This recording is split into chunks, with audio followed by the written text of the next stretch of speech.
Hey, what is up guys? I'm KBHD here, and this is the OnePlus 3T. And there's just a couple things you need to know about this phone. Obviously, it looks very familiar to the phone OnePlus released less than 6 months ago, the OnePlus 3.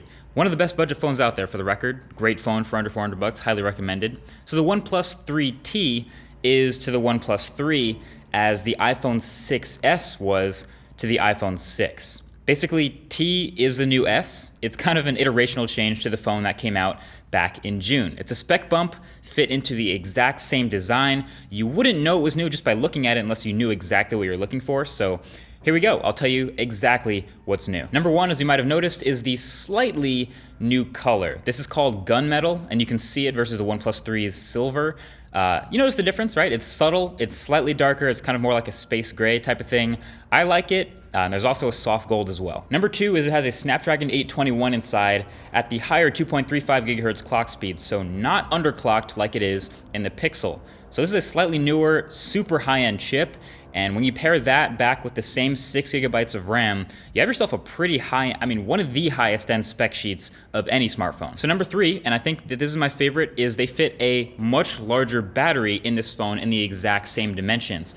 This OnePlus 3T is rocking a 3,400 milliamp hour battery, up from the 3,000 milliamp hour battery you had before. That is legit. I've been preaching about, if you can make a phone battery as big as possible, even if the phone's a little bit thicker, you should do it. So now you're getting a 13% bigger battery with the 3T in the same metal body. That should be nice. That should translate to much better battery life and screen on time. Number four is this is also now a 128 gigabyte phone. So double the storage you had with the OnePlus 3. It was a 64 gigabyte phone tops. So 128, that should alleviate some of the concerns of people who really wanted expandable storage. You still don't get that, but I keep my entire Spotify library downloaded for flights, and 128 gigs was great for me. Number five is the cameras. So the OnePlus 3T has the exact same 16 megapixel camera on the back. That's no change, still pretty damn good. But it's now rocking a new 16 megapixel front-facing camera, so a big upgrade from the 8 megapixel selfie camera from the OnePlus 3. Obviously, you're only gonna care about this if you take a lot of selfies or front-facing video, but for what it's worth, I did notice a difference in the quality of the photos and the videos from the front-facing camera. It did seem to struggle a little bit with focus sometimes, possibly since it's also an f2.0 aperture. But when you do nail focus with this front-facing camera, you can tell the difference, and the selfies look really good from the OnePlus 3T. Nice and wide angle, decent colors, decent dynamic range again, and better sharpness, and even a slightly shallower depth of field when your subject is close. And finally, number six, last but not least, is the software. So you note out of the box, the 3T is running Android Marshmallow still, but with their upgraded, very light Oxygen OS. And that should be upgraded to Android Nougat very soon and retaining all these features alongside the OnePlus 3. So the OnePlus 3 isn't becoming obsolete. That would just be nuts in half a year. They're still giving that a software upgrade as well, but obviously the higher spec version, this 3T, replaces the 3 and has a couple new looks and features in Oxygen OS as well. So they're gonna be selling this 3T for $439. So again, still really high-end flagship specs for a relatively low price. Like the Pixel with the same chip with a lower clock speed is what, 650 bucks to start. The Galaxy S7, 600 bucks. You've looked at all the numbers on paper and in user experience. This is a great phone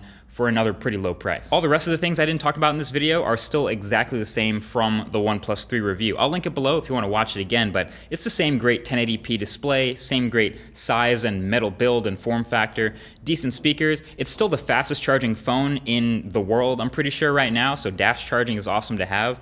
So all those things, plus the upgrades, and about a $40 price hike for 6 months later, that's pretty good in my opinion.